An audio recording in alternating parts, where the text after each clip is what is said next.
Hi guys, so this is going to be books that everybody likes, but I do not. And this is in no particular order.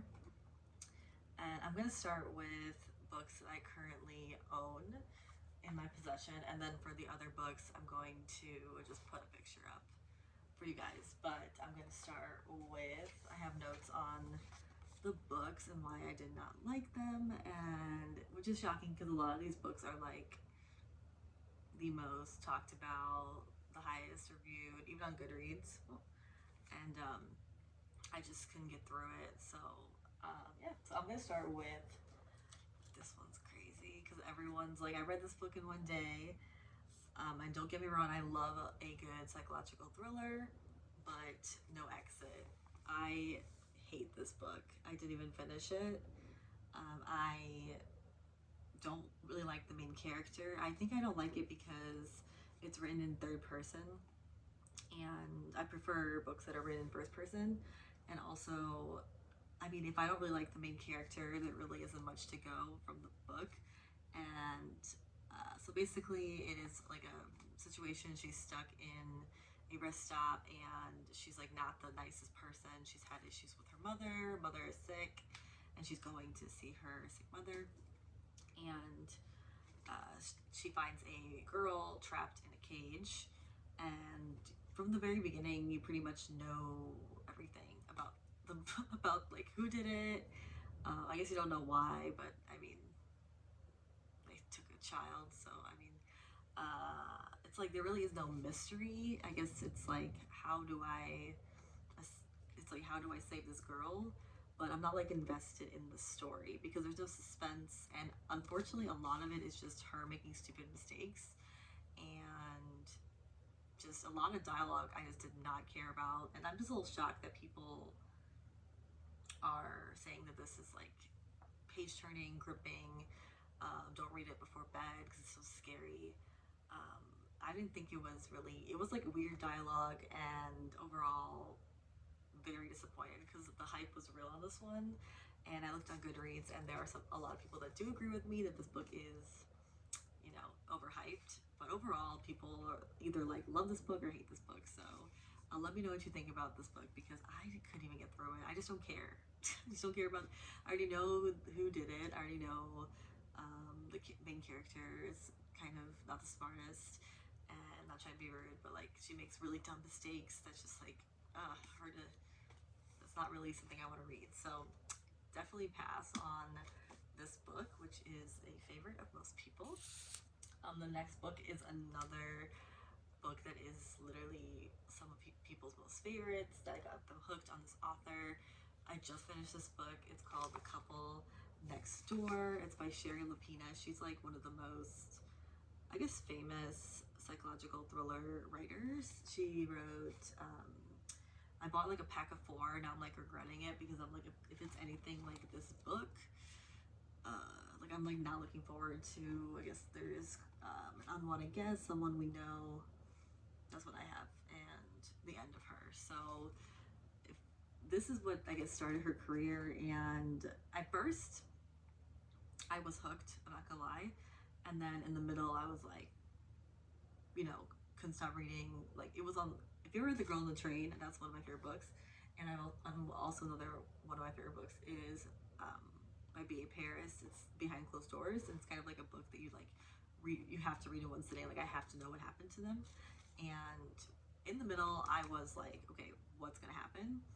But then, like I would say 3/4 in, I just realized that these characters are literally so two-dimensional. Like they're just so I don't know. I need dimensional characters. I need characters with depth, and like I just feel like I can describe these characters in like 3 words, and the 3 words are like nothing that keeps me entertained, and I just didn't care about these people anymore. I think that's like the biggest thing with me in TV shows and books and stuff. Like if I don't like the characters at all, not rooting for them, if I don't connect with them, I'm kind of not interested. The story it got pretty juicy, but then it just dropped off to the point where I didn't even want to finish it. So hopefully the other Sherry Lapina, I don't know if I'm saying her name right, are better than this because I mean it was like it just it was like it almost got good, and then it just fell flat. So kind of weird. Another book that I have from the library, this is totally random. This is a nonfiction. This is the, even holding this book kind of just like, so typically I'm fine with reading like hard books, you know, typical, like difficult subjects, stuff like that. But this book, like, I couldn't read it. Like, I was just disturbed to the core. And I mean, I read some pretty difficult books in my life. You know, I've read like Night, I've read many books about Holocaust, many books about, you know, sexual abuse, many books about, I mean, you name it. But this is called Stolen Life by J.C. Dugard. And she was the little girl that was kidnapped for, I believe it was 18 years? 18 years, yeah, she was kidnapped. And she just goes into like really deep details about what the kidnapper did, and it just made me feel sick to my stomach. And I was just like, I can't read this book. And just letting you know that I just don't know how many people could be able to get through this book. It's just sick. And it made me feel, I don't know, I feel for the characters. And this is not even a character, this is a real person. And she's like so positive, and I'm just like, this is absolutely like a mother's nightmare, a child's nightmare. It's just too much. So couldn't finish that one. And I think that's all the books I have with me. So I'm gonna just talk about the rest of the books and just put pictures up here. So the next one is, yeah, I might get blacklisted for saying this. Might get blacklisted. This is Where the Crawdad Sings. This is like the book that if people don't like it, it's like, you can't sit with us, you know what I'm saying? I tried to read it like 3 times. It's written in like some type of accent, and it's really confusing. And I know I'm in a bunch of book groups, and a lot of people were like, it starts out really slow, and then it gets like really good. And I don't want to spend any time of my life reading a book that is boring. Like, there's just so many good books out there, and I think a lot of people connected. This is just my thoughts. I think a lot of people connected with the main character a lot, so that's why they like love this book. But I don't know. I'm just not interested at all in this book, and I just DNF'd it, and I'm like, whatever, whatever. And a lot of people agree and say it's boring. So, not the only one. This book is, oh, this one's a wild one. Okay, so I'm a huge lover of nonfiction. Before I got into crime, true crime, and psychological thrillers, and like fiction in general, I only read nonfiction pretty much, like exclusively. And like one of the top nonfiction books is The Four Agreements, and I did purchase that book, tried to read it. I don't really get the hype. Yeah, I don't know. I'm just like not. It didn't really change my life at all. People are like, this changed my life. Like, I much prefer The Power of Now. Like, I love that book. I love Eckhart Tolle. I love like real psychology books. I don't know. I feel like maybe I'm just not getting this book. If you like want to explain like why this book is special to you, I'd love to know, because to me it's kind of like didn't really affect me in any sort of way. And I can't remember a lot of the book, even though I keep reading it over and over. I don't know. Next book is More Fun. So this is a book I hate, literally with a burning passion of 1,000 suns. Actually, I hate like most dating books, besides He's Just Not That Into You, because it's just true. And I like the movie too. But I just don't like the book Why Men Love Bitches.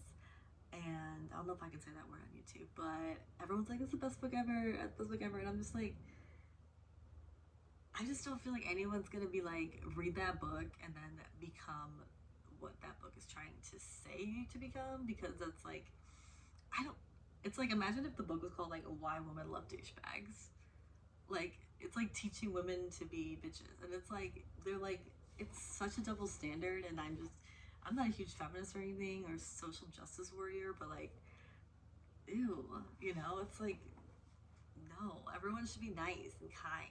If someone's not nice and kind, I'm not gonna go on a rant here, but that book is just so, ugh.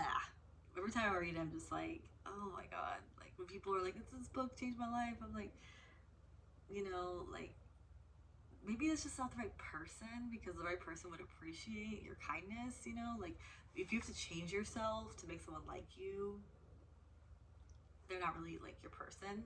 And also, I mean, I understand maybe if you're like too like a doormat and like you just need like that boost, but there's just so many better books out there for that. Like first of all, just a lot of better self-worth, better self-esteem books out there. I'm gonna make a video about like best self-esteem, self-worth books. That's what I'm gonna do, because this is not one of them for sure. I hope you guys enjoyed this video. Please like and subscribe. I really, really like sharing my opinions, obviously, and love you guys so, so much, and hope you guys are having a great day or night wherever you are at. Love you.